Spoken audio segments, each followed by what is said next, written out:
Hello, everyone. This is Abel, and of course, I'd like to present my paper on Latin American women within Pentecostalism. It is my intention, of course, to highlight that journey, to share its origins, its current state, its trajectory, and maybe some of the social impacts, and especially some factors with women in leadership. Um, the history of the origins of Latin American Pentecostalism, of course, primarily it's seen its surge of growth, especially in its last few decades. Spanish speaking Caribbean is considered to be the crib of Latin American Pentecostalism, and their main source of converts tend to come from the Catholic Church. 1 in 4 Latin Americans can now call themselves Pentecostal, which is, I think, is a great feat. There are many factors for this, such as socioeconomic factors, and they tend to gravitate towards the marginalized of society, such as women and the poor. Yet Pentecostals have an amazing appeal due to their claims of faith healing and empowerment, which to the marginalized of society is a very attractive point. The origins of Pentecostalism in Latin America comes from the missionaries that came from the United States in the early 20th century, and they were generally well received. Primarily, not only because they preached an empowering gospel, but they were always accompanied by tangible spiritual gifts, which of course maybe was a big difference for what some of these Latin Americans were used to. Now, to discuss some of these women in spiritual power, and within many circles, Latin American Pentecostalism is primarily made up of women. Many churches have up to a 60% to 70% majority women attendance, which is kind of like a big trend to notice there. Therefore, Pentecostalism in itself fits into women's movements and feminism due to its reality in many Latin American countries, such as, of course, a patriarchal system or the machismo culture that we have within Latin America. To add to that, Pentecostalism seems to be the solution of many of the socioeconomic problems within Latin America.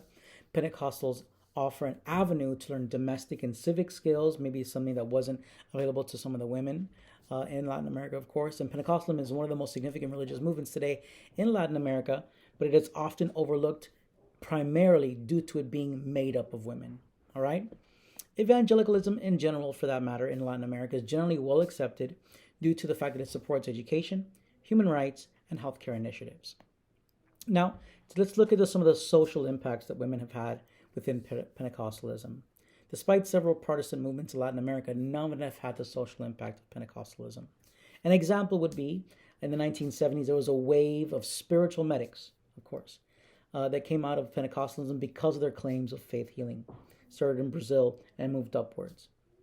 There are three disputing factors before I enter into this. There are three disputing factors, starting with the Catholic Church downplaying the initial growth of Pentecostalism in Latin America because they control sections of the government and education.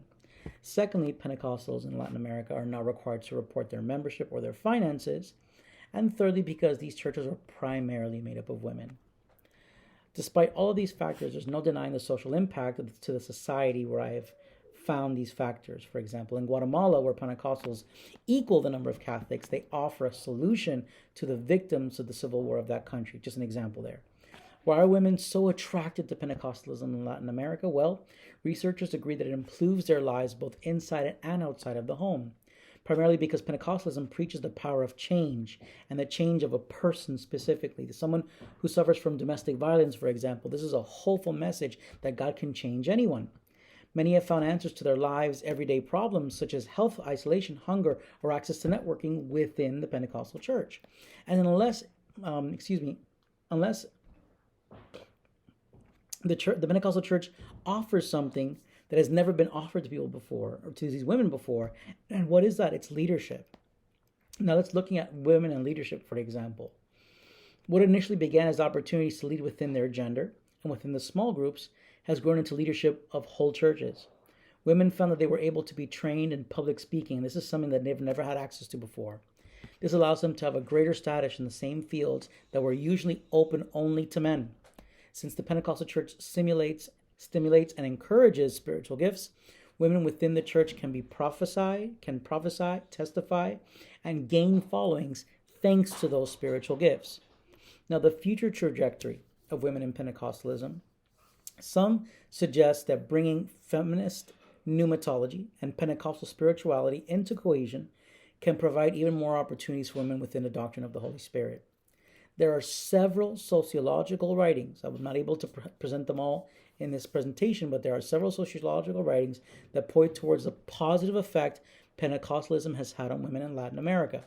It suggested that Pentecostal church, for example, became an asylum for the suffering, a place women can gain control over any area of their lives where they have lost control. A social scientist in Colombia has discovered that in some cases, Pentecostal conversion in the home reversed gender roles, as it gave women of the house a moral superiority over men who were unfaithful or abusive. Other sociologists have discovered that due to their confidence growing domestically, they were growing in confidence externally that supports that women have been encouraged to take upon themselves official spiritual leadership in the United States, Puerto Rico, and in other avenues and places. For example, a woman in Colombia, Maria Luisa Moreno, founded Iglesia de Cristo Internacional, which is a Pentecostal denomination, if you would call it, and it's spread over 40 countries, and it fully ordains women, founded by a woman. Latin American women have been given a voice within Pentecostalism, considering that Latin America is known for its patriarchal society and its machismo culture. Now, just let's take a look at how Latin American women are influencing abroad now, for example. Latin American Pentecostalism has significantly impacted the global religious landscape.